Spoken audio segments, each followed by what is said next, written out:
back to live life well.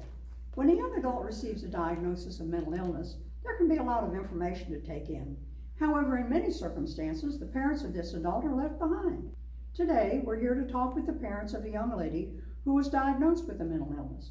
They're here to provide insight on coping with mental illness as a family. Thank you so much for having us today. After everything we went through, we are more than happy to speak and provide information for other parents. To start, tell us how you knew there was a problem. We're the parents of an only child. Honestly, we never saw any signs or symptoms until our daughter was roughly about 25 years old.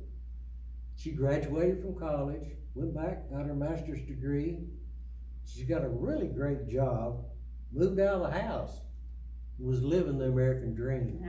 And we used to talk on the phone every morning on our way to work, and then the calls just stopped.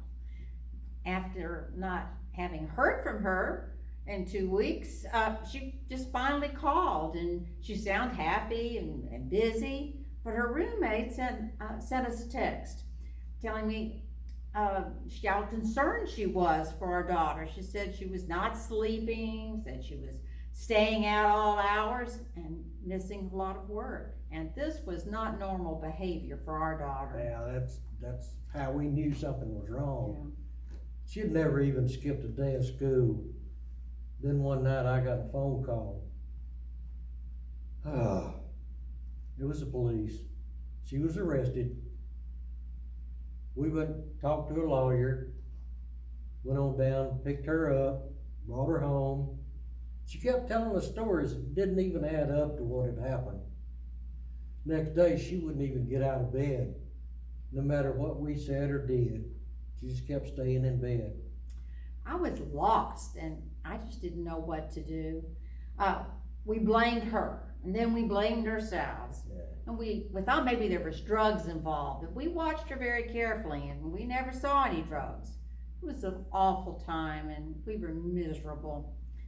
Then we were advised by our attorney to see a doctor for any possible mental illness. We did not want to believe that there was mental illness involved. Yeah, we were both shocked, but we did as he said, and even though, honestly, we felt it was a waste of time, the doctor admitted our daughter to a hospital for a few days. Then we received the diagnosis of bipolar disorder. I didn't know what that was. I had to go home and Google it. Even after the diagnosis, she would go weeks where she was back to her old self. And I thought, that was just some sort of phase she was going through.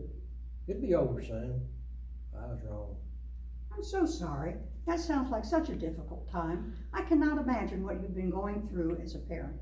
How did you finally accept the diagnosis? Well, luckily our daughter had a fantastic therapist, case manager, and overall treatment team. There were family sessions with the therapist, and this made us realize we shouldn't blame ourselves.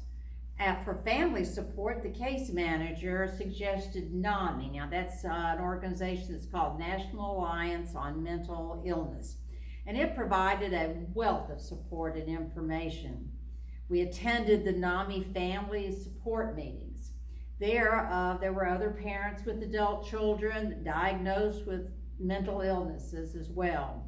And we began to understand more about mental disorders and how we could support our daughter. After our daughter lost her job, our treatment team assisted her in getting a new job. They even supported her for a while during the first year of her employment. It's been about 2 years rather since she started her job, and she seems to be really enjoying it. The NAMI support group really did help us as parents. We still attend once a month. I don't feel so alone like I felt in the beginning. And I learned from the support group to ask questions when I'm confused or I needed additional information. And I kept in contact with that treatment team. Our goal is now to assist our daughter and respect her as an adult. And that's been the hardest part. I just wanted to take over. And we learned that that was not the answer, that we have to help her learn to make good decisions herself. Yeah, now our daughter has a good balance of work, therapy, medication, and friends. That is amazing. Thank you so much for joining us today and sharing your story. Any good treatment team keeps in mind that the client's support system, family, and friends are all part of the team. If you would like more information on bipolar disorder, see the attached link. Providing information to their support system about the disorder, medication, side effects, and more are all part of assisting a person with mental health concerns to live life well.